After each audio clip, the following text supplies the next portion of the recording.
If she is not stored, the souls for whom she weeps will be lost. Who's she? In episode 5 of Rings of Power, we get a glimpse of this statue in one of the temples of the faithful in Numenor. And one of the Numenorians say, if she is not stored, all the souls for whom she weeps will be lost.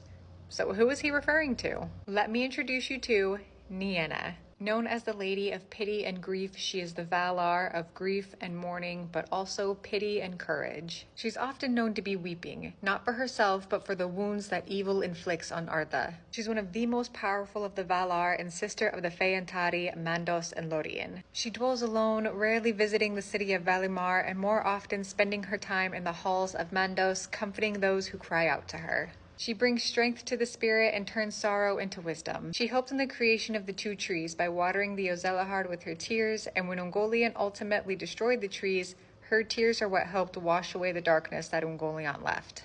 Her tears are also what helped the last fruit and flower from Laurelin and Telperion grow to ultimately become the sun and the moon. It was under Nienna that the Maiar Elodian, also known as our beloved Gandalf, learned pity and patience, and those lessons were very much mirrored throughout The Hobbit and The Lord of the Rings. I'm very much loving all the deep lore bits and Easter eggs that they're dropping to us this season. In my opinion, I think they're giving us more this season than they did with the first season, and it's just making it that much more enjoyable to watch, because from episode to episode, you're just like, who are they going to mention next? Who are they going to name drop? What are they going to hint to? It just makes it that much more exciting when these names are mentioned, these events are hinted towards, these places are named.